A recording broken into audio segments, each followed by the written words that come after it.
It is now my pleasure to introduce our topic, our moderator, and our distinguished panelists.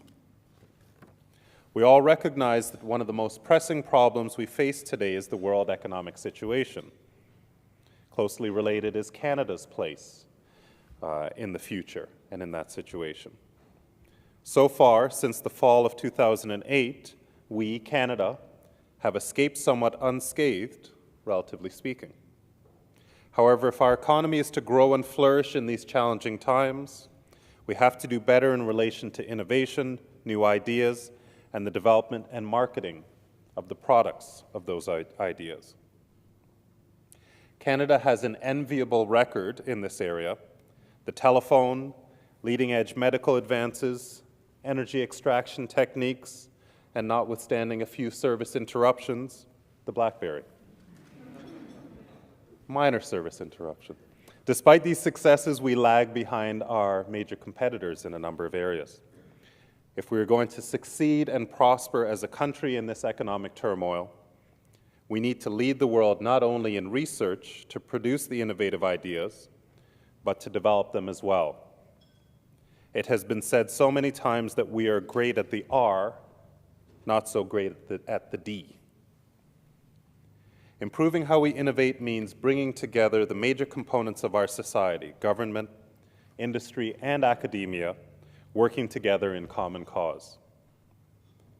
Now let me take a few moments to introduce our moderator and panelists. Before his retirement from his late afternoon slot on CBC, Don Newman ruled the TV airwaves when it came to political broadcasts. If the issue was not front and center on Don's show, it really wasn't an issue. And through it all, he displayed an in-depth knowledge of complicated matters, treated his guests with respect, and of course exhibited his wonderful sense of humor, which helped us all through the tense debates. To discuss the many and varied challenges and opportunities of innovation, we have three people who represent the confluence of thinking needed to move Canada ahead. Roger Martin has been Dean of the Rotman School of Management for the past 13 years. Under his leadership, the school has become one of the major forces in Canada in the area of innovative business thought. Dean Martin has received many accolades in this area, being named by Business Week as an innovation guru and one of the 10 most influential business professors in the world. Doug Muzyka is the Senior Vice President and Chief Science and Technology Officer for DuPont. Innovation must come from and be led by the private sector. In the competitive marketplace within which DuPont operates, it is a leader in innovative thinking and innovation itself, assembling researchers from all over the world to bring their expertise to address difficult problems in order to maintain DuPont's leadership position. And Ilse Treurnicht lives innovation every day as the CEO of the Mars Discovery District. Mars brings together, under her direction, academic institutions, teaching hospitals, and talented individuals across many sectors to create not only an innovation platform, but the commercialization of ideas. The creation of Mars itself is an innovative leap of faith, which has been a demonstrable success. All of our panelists have advised governments, industry, and academic institutions on ways to develop a culture of innovation. We're thrilled to have them here to share their insights with us. So I will now hand the podium over to Don and our esteemed panelists. Please welcome them.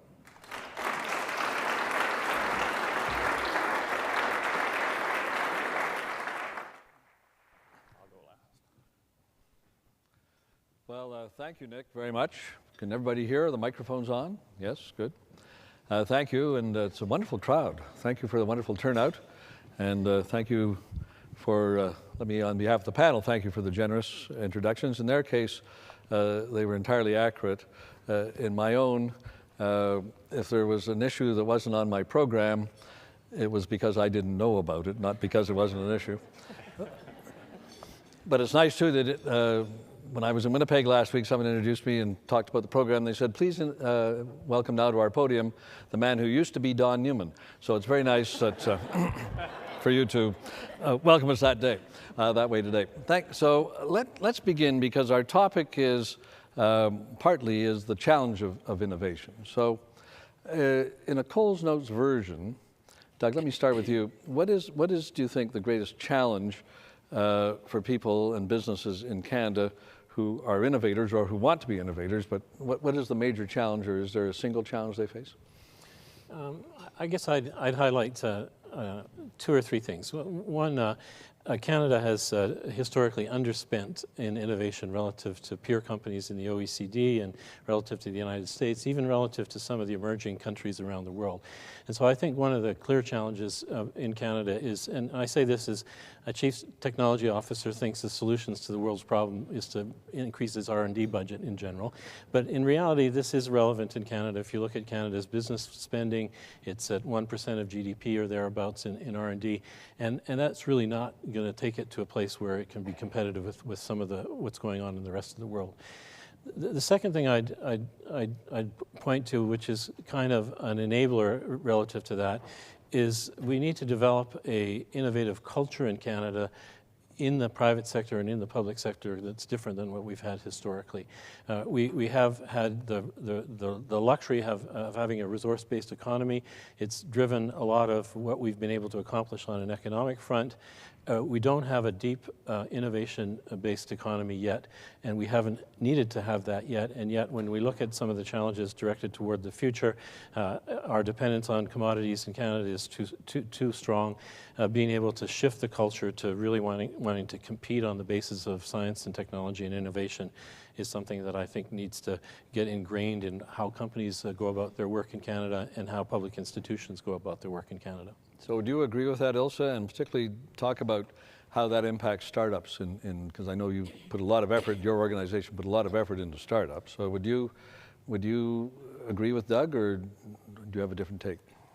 Well, I think Doug touched on, the reason why the imperative to invest in R&D and innovation has been not front and center necessarily, because we've performed reasonably well in our reliance on the resource economy, and we've known for some time that we needed to shift from that focus. But I think our biggest challenge at the moment is, the trap of complacency, because we have come out of this recession in a reasonably good position, and one could be forgiven for thinking that things are okay. And but I think we're facing such fundamental shifts in the global economy that business as usual is just not going to get us there. I think the other, sort of structural deficit that Canada has with respect to innovation is that the unit of production in the innovation economy is a knowledge worker. And we just don't have very many of them, and the ones we have are spread over a very large geography. So we have to think of new ways to create sort of the critical mass of ideas, of capital, of talent, to create those hotspots that I think are so critical to launch groups of startups in specific industries that can really be competitive on the global stage. Well, Roger, in the recent past, for a number of years, you've been doing it at the Rotman School, studies on innovation spending, innovation commitment, and showing, particularly just in terms of the payoff, that in the United States, for instance, the average standard of living is about $10,000 a year higher, and a lot of that, I think your studies show, is because of the innovative economy they have compared to our own. Now, they're having a lot of problems, and the president is telling them they have to be more innovative and they have to innovate their way out of their economic difficulties. But give me your thought on what the other two have said, but also what your studies have shown in terms of why we're not doing better. Sure. Well, on the first part, on what Doug and Ilse have said, I concur with Doug on the choice of business as to whether to innovate or not is a critically important choice, and our businesses are not choosing enough to compete on the basis of innovating. And I agree with Ilse's point on complacency. I mean, in many respects, I think the enemy is a belief on the part of senior executives in companies that they can do well and prosper as a company on the basis of doing what everybody else is doing after somebody else has has decided to innovate something. Now, I think we can understand why that might be a cultural dimension of Canadian business, because that was actually a super strategy until NAFTA, right? Because for all the service and manufacturing sectors, it was probably smarter to just wait and let everybody take all the risks of figuring out new stuff, and those people outside the country couldn't ship it in without paying a 40-50% tariff, and so you could build a little factory inside the country to do that. So I think that has left a legacy in management in Canada, still a little bit too much of this complacency that says we don't have to put innovation high up on the priority list, as Doug correctly, I think, pointed out, you need to. And it is, and on your second part of your question, Don, I mean, we've come to believe in the work we've done at the Institute for Competitiveness and Prosperity that our prosperity gap is an innovation gap, right? We've tried to peel the onion, and people think it's because we're in the wrong industries. No, we're in great industries. We've got a great educational system. A whole bunch of the other things that people think are the problem just aren't. I mean, the one thing that Ilse also pointed out, the spread out and more rural, that makes us somewhat less prosperous. But other than that, the rest of the gap is a gap that is because if somebody's working in exactly the same kind of company, in exactly the same industry in Canada versus the US, they have lower productivity, lower value added. And we believe that is because the strategy that the company has pursued doesn't have as much innovation built into it, and that produces lower productivity and a lower standard of living. All right, so Ilse, what can be done other than, I guess, hectoring and haranguing people not to be complacent, but as long as they feel okay, they just consider that background noise, I think. What can be done to change that view of Canadians that we don't have to be innovative? Well, I think it is a gap in innovation leadership at all levels. I mean, we have to put innovation front and center on our agenda and make it much more of a tangible issue in retail politics, even in terms of linking it to, future generations of jobs for our children and grandchildren here in Canada in a very tangible way. I do think, though, that the changes that are afoot globally are presenting an interesting new impetus into our economy, and we're certainly seeing that at the sort of organic startup layer of new companies, where a young generation is not necessarily feeling, the prospects within established industries being available to them. We have a high propensity a high concentration of new Canadians here who bias towards entrepreneurship.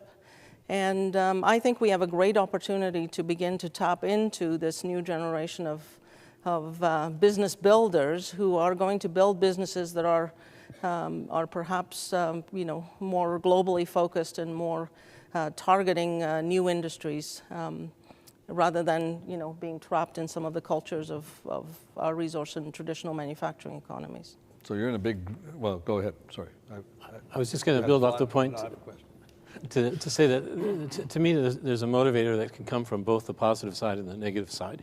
On the negative side, if people had an appreciation for the opportunity cost and the opportunities lost in not being able to move to an innovation culture and what the ultimate impact that's going to have on the Canadian economy, they would be more motivated to move in that direction. I think NAFTA, the transition around NAFTA was a good example where many Canadians, and our company was a subsidiary of a large multinational company. Those companies that adapted to having to move to a bigger market sphere on a global basis did well because they faced that competitive threat. Those that didn't actually perished in the process. And I think the same is true relative to an innovation culture. So when you see what's going on in China, when you see what's going on in countries like Singapore, who are being very deliberate about driving an innovation culture in some well-defined domains where they believe they can have a competitive advantage on a global scale, that really represents a threat to the future of the prosperity of Canada, more so than what we're feeling today. And then on the positive side, I would say the fact is, if you get out and get exposed to the promise of what innovation can bring in terms of stimulating those students that are here today studying international business, when you confront them with those things, when you get out in the world and see the opportunities that flow from all of the challenges and problems environmentally in the energy sphere, in food and nutrition, for example, it can be a great positive stimulator to move companies towards seeing that as an opportunity too. But in your own company, in DuPont, is most of the innovation, most of the research done outside of Canada and then moves back through the whole system to the various international units, and not a lot of innovation is done in Canada by DuPont?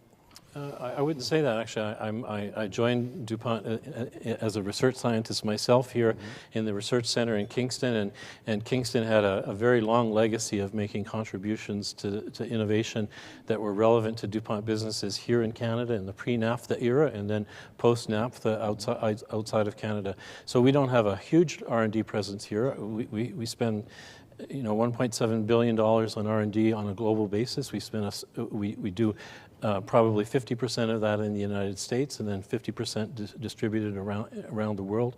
But that's the model of the future. It isn't to sort of work in an isolated sphere. It's to think of ourselves as global companies and how to optimize the opportunities that exist on a global basis. So Roger, think of this in a sophisticated way, because governments have a hard time telling people who are going to vote for them within the next couple of years or maybe within the next couple of months. Actually, things are really pretty bad, and you may think you're comfortable and everything's okay, but bottom line is within 3 or 4 or 5 years, your kids won't have jobs and so forth. So how do we make this a public policy that governments can embrace? And do governments have to have, is it taxation policies? Is it grants that they should be making? Is it creating chairs of excellence that probably have a further down the road impact than either tax incentives for companies to do it right away, or even pots of government money that people can reach into to do it right away? How do we manage that kind of public policy dilemma? Yeah, no, I think it's a tricky one, because it's one of these kind of distributed things. We need everybody in every country or every company to be a little more innovative. I mean, I think I give both the federal and the provincial government here in Ontario credit for fixing a bunch of tax aspects that made it expensive to do a lot of the investment in innovation. So I think that's been good.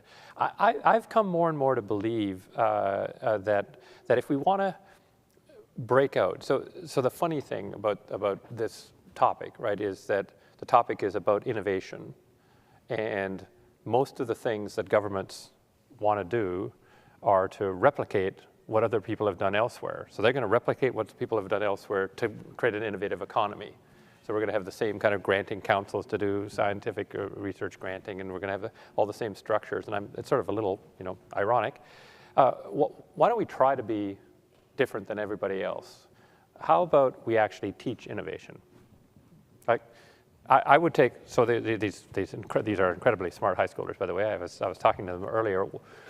We should look at high school curricula and ask the question, is there anything about what we teach them that is actually teaching them about how to innovate? And I think the answer would be almost definitively no, or maybe 1% or 2% of their time could be construed as that. Why don't we teach that? And I'm kind of curious about this, because Singapore is one of the smartest countries on the face of the planet from a policy standpoint. Singapore has got us at the Rotman School flying over to Singapore to create programs for teaching high schoolers innovation. That's a long way. We could actually kind of do that here, but they're not interested. So you haven't been invited to do it here, but you have been invited in Singapore, and we're doing it, and it's quite. And also they've taken their companies that they think are most promising and have possibilities for international competitiveness, and we're teaching them to innovate. So, I mean, if a tiny little place like Singapore can do it, it strikes me that maybe we could break out of the mode and say, if this is going to be an innovation century and it's all about innovation, maybe we could actually teach innovation as early as high school. I see Giles Garrison, who's the Deputy Minister of Planning for the Ontario government, taking notes. So do you want to give him your phone number now, or do you want to do that when we're through? He knows where to find me, I think, actually. When people come and they're looking for startup money, and do they have to have an innovative idea for Mars to support them, or do they just have to have an idea that you think it has a business case but is not necessarily innovative? Well, we focus in technology-based businesses, so information technology, life sciences, clean tech, advanced manufacturing, and so on, as well as social purpose businesses. So if you want to start an innovative new service business, we're likely not the right place. But we are looking at the entire pyramid of new ideas. Many young entrepreneurs will have a first idea that may not be the disruptor, but in the process of working through that idea and bouncing it against the market feedback, they may realize that this is not a good dead end, this is not a good place to go. But if I target the adjacent space, I might find an opening. So you can't be too prescriptive about who comes in the door. And a lot of it is actually introducing the process of innovation and entrepreneurship, which I think Roger is absolutely right. For many students, even when they reach graduate student level, they've never really been exposed to the path of entrepreneurship as a career choice. And so the more we can bring this earlier into the development of our young people, I think the bigger the opportunity for them to be comfortable and be more likely to take risks as they plan their own careers going forward. Roger?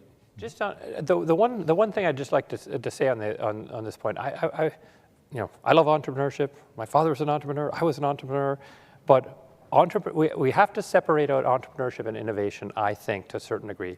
To really move the dial, we have to get all of our large companies being more like DuPont, right? That's actually as important. And I think that sometimes in innovation we focus too much on two things that are sexy and interesting: entrepreneurship and high tech.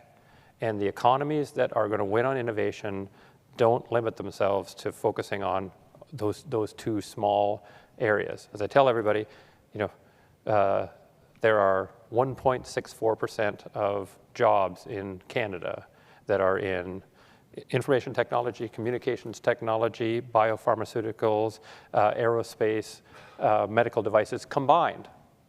Right? The rest of the economy is other stuff.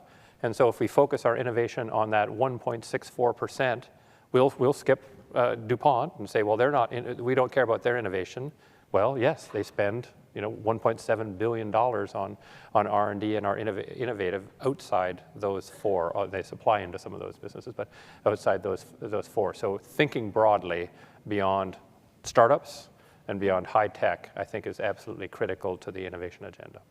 And I don't disagree with that, by the way. Yeah, no, I know. I think that's partly why the public policy challenge is such a difficult one, because there's no one thing we can do to easily fix the innovation ecosystem. It's a deeply interconnected system, and you need these new feeders and entrepreneurship almost as a way of life for people who join DuPont. And you just can't fix just one thing and hope the rest will fall I think in place. Roger and Ilse have answered this question more or less, and I know you want to get in on this, but I'm going to take this question from the audience because it plays along with what we're saying.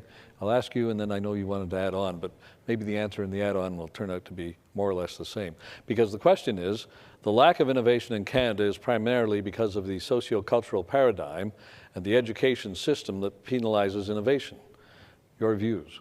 I think Roger gave us the example of Singapore and their social cultural paradigm, which obviously is not the same as our own. But anyway, do you want to add that to your whatever you were going to say? See if I can weave the two together. I interpret that question to be a little bit about what I referred to earlier, and that is whether we have a culture in Canada that's that has a very strong innovation component associated with it. And frankly, I don't think we do. And part of that is to weave it back together. To me, where innovation and entrepreneurialism comes together is both require the capability to take risks. And we're frankly risk averse in general, and we look for safety nets to be able to protect us more so than other countries do. I just spent most of the last 5 years in China, and we lived on a street in the old French concession where they had little shop fronts that were maybe 6 feet wide and maybe 10 feet deep. And those things would start up with a new young entrepreneur every day of the week. One would start up, and then you'd go away for a month and you'd come back and half of them would be gone, but it didn't matter because they'd be starting up yet another wave of people would be coming with a spirit of entrepreneurialism and risk-taking, and accepting the risk that you could fail was just part and parcel of the whole game. And in fact, in innovation and in R&D in general, and frankly, you see this in Canada a little bit historically. In the last couple of decades, we've had spurts of companies that have done marvelous things innovatively. Nortel was one of them. RIM is another one. But they're spurts. And in fact, when you're managing innovation, you have to have a portfolio of things, and you have to accept that some of the part of the portfolio is going to fail and some of it's going to be successful. And that's the part I think that's missing inherently in our culture. We look back for, well, if we fail, that's failure. Whereas in a truly entrepreneurial and innovative culture, failure is the lesson you learn to go on to the next adventure. But in the two examples you gave, one turned out to be a colossal failure after being a huge success, and the other is, no one's wanting to talk it down, but the fact is it's in difficult times too. So should we even worry about that, or should we say, as RIM succeeded Nortel, something else is going to succeed RIM, and that's the way it works? Should be accepting of that one will come after another. In fact, and our company is over 200 years old, and we've had to move from being a gunpowder company to being a chemical company to being a life sciences company all through the course of that. And so that is a normal transition that takes place. We shouldn't see the Nortel experience as being a failure. We should see it for its success, particularly if it creates an environment where drawing more people into seeing the business as Nortel did, and that is a dynamic global environment that had a tremendously intense period of development, and then they weren't able to transition to the next layer, and so they weren't a failure in that sense. They were simply a failure in the context of being able to build on that foundation to something that's got more longevity associated with it. Ilse, let me ask you this. Question from the audience. We are speaking generally about innovation within a country or within an organization. But what about open source development or innovation? Where does this fit in? I think open source is certainly a really important part of a new wave of innovation, and there's lots of different ways in which it manifests itself in the corporate sense of even seeking innovations outside the formal internal R&D setting to now fairly bold new initiatives we have here in Toronto, the Structural Genomics Consortium, which is one of the world's leading open source biology labs with significant funding from pharmaceutical companies for pre-competitive research. So I think open source is a new force on the landscape, and I think we have a lot of challenges ahead in terms of balancing the right emphasis on intellectual property protection and at the same time allowing the open source movements in various different sectors to bring that sort of grassroots creativity into the innovation system. Roger, what is your take on availability of pools of capital and the willingness of Bay Street, for instance, to take an opportunity or take a chance, I guess, on the opportunity of innovation paying off in a big way? Because I have had some people tell me there's not enough capital here in terms of pools of capital.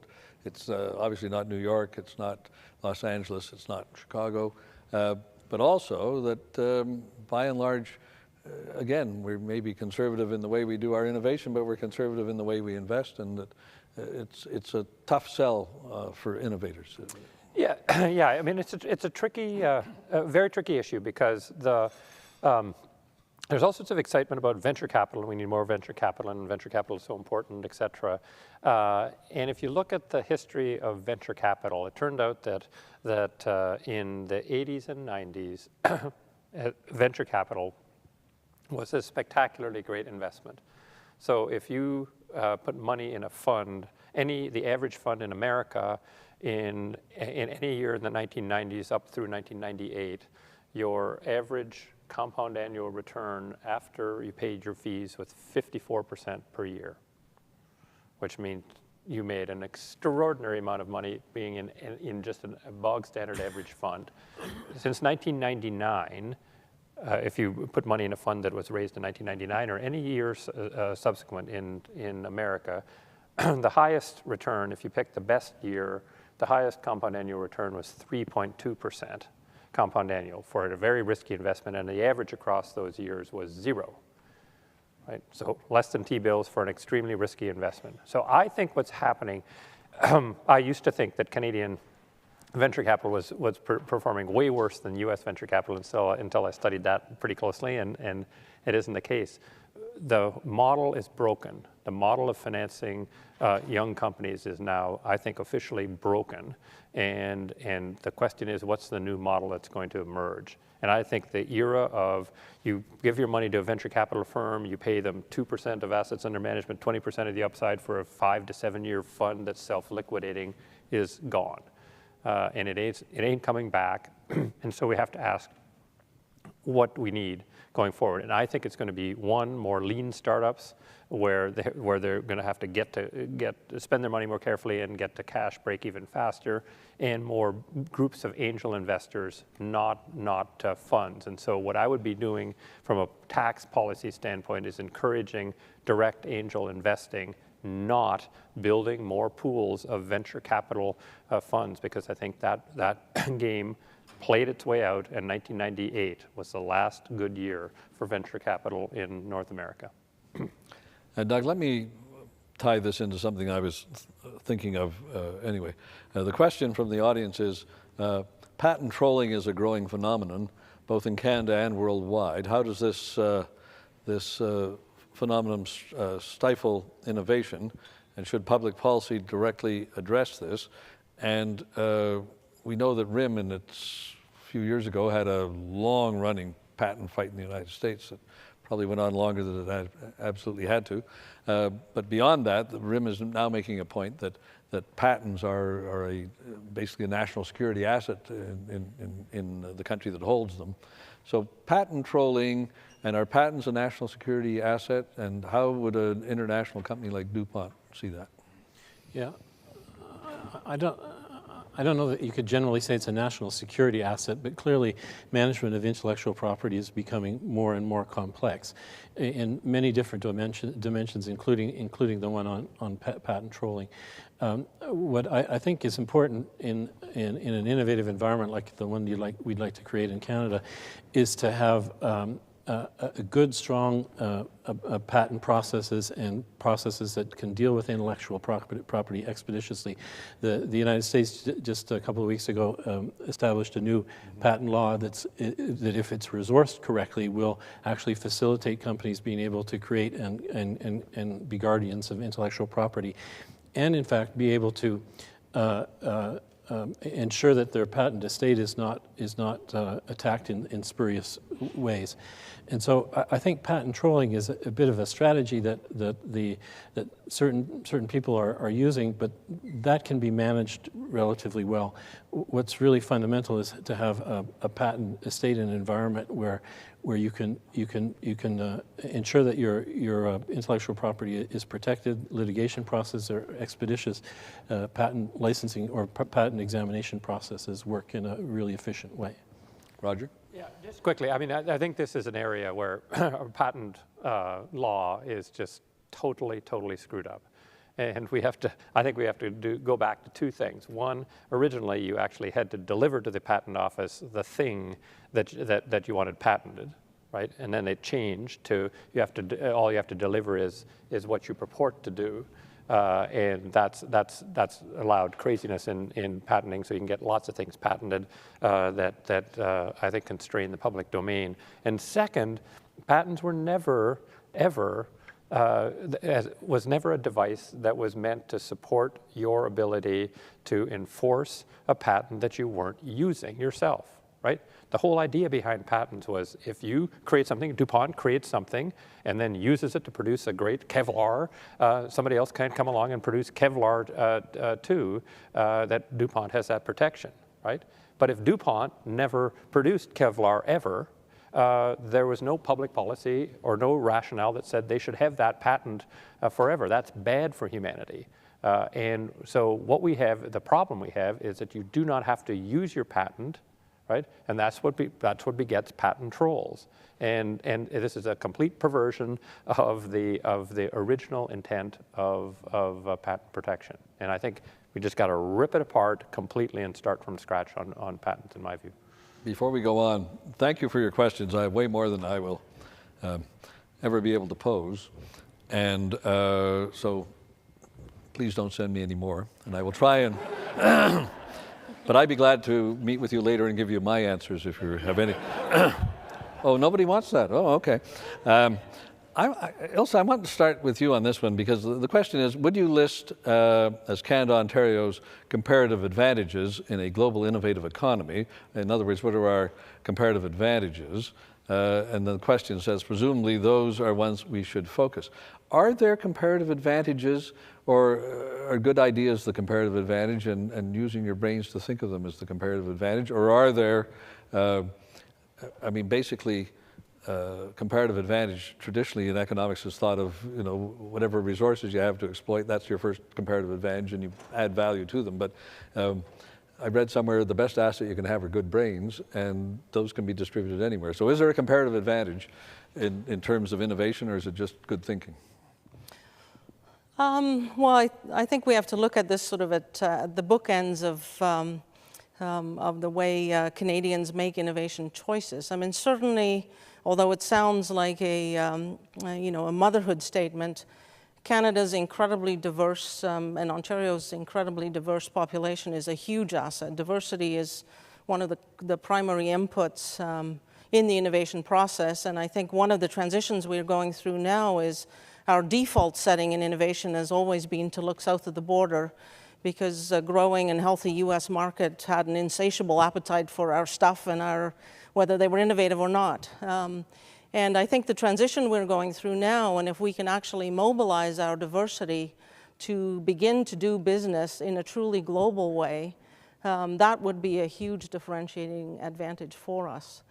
I think the other unique opportunity for Canada is to really take advantage of our kind of middle power on the global stage at the moment, where we have a relatively stable economic platform.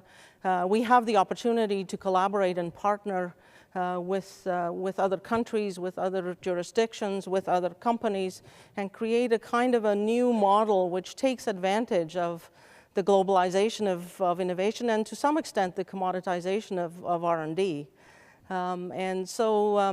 But the answers to all of that won't fall in our lap. And I think there's hard work to be done.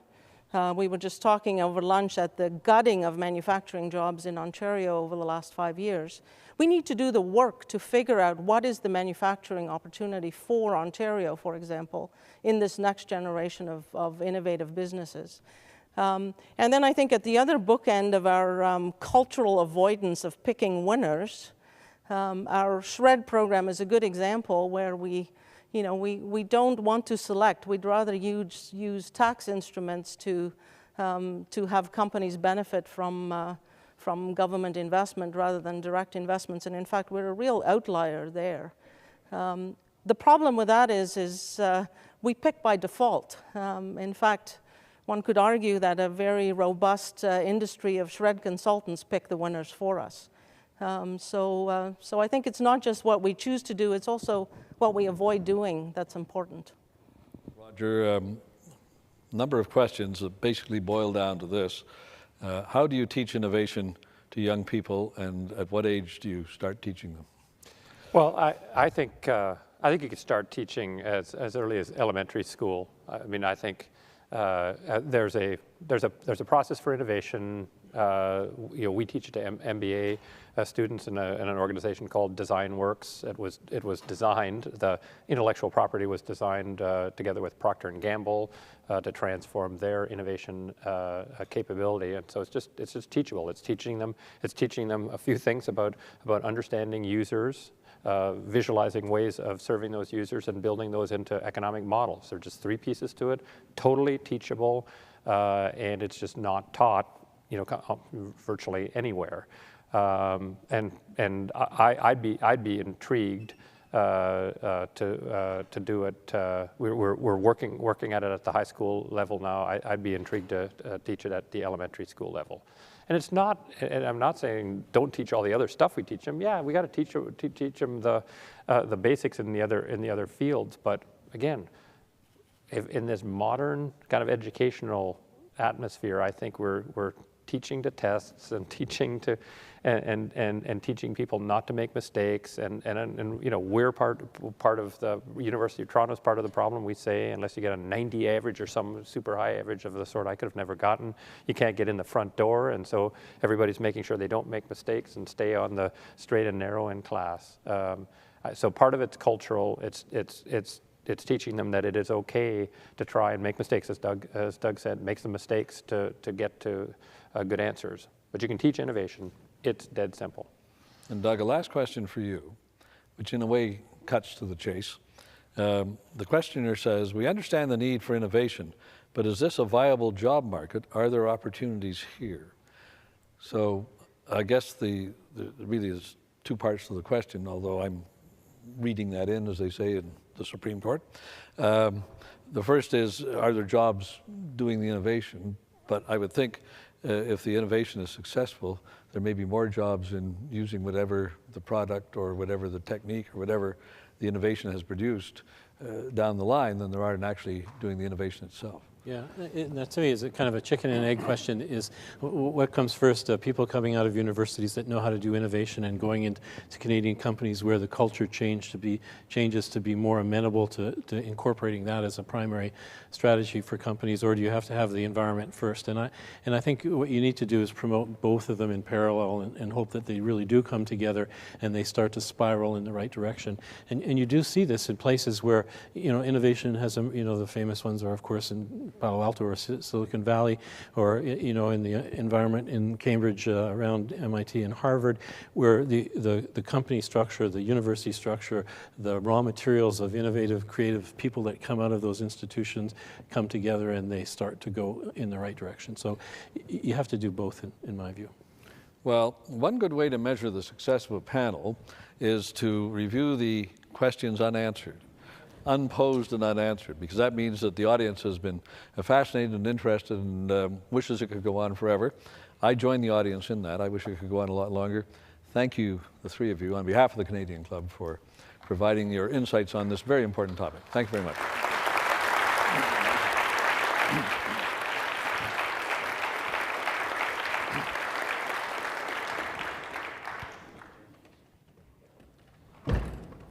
Good afternoon, ladies and gentlemen. My name is Howard Brown, and I've been asked to thank both our moderator and our panel today. Very interesting discussion, and I think we've all benefited from it. Clearly, as Don said, when you have that many questions left still to answer, we should maybe stay here for the rest of the afternoon, but realizing our tight schedules, I'll be brief in my comments. I've wanted to thank both our moderator, Don Newman, and our panelists, Dr. Ilse Treurnicht, Professor Roger Martin, and Dr. Doug Muzyka, for a fascinating discussion on the public policy challenges and opportunities of innovation. Don, as usual, you've helped crystallize the discussion and allowed our panelists to provide us with really what is a roadmap, which hopefully will allow Canada to develop that innovation culture that we so readily need. We are fortunate to have each of you here today teaching us and putting forward ideas in such a thoughtful way. We look forward to having you all back on our podium again. On behalf of the Canadian Club, I want to thank you all for your participation, and I'll now turn it back to Nick Chambers for your closing comments. And again, thank you very much.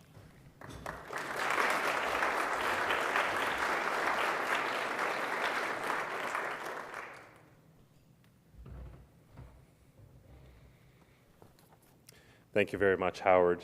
Thank you, special guests. And once more, thank you, DuPont, for making today's event possible. This concludes our television programming, which has been broadcast on Rogers TV. We're grateful to Rogers TV and 680 News for their continuing promotion of Canadian Club events. To learn more about the Canadian Club and our upcoming events, I remind you to visit us at www.canadianclub.org. Thank you all for joining us. This meeting is now adjourned.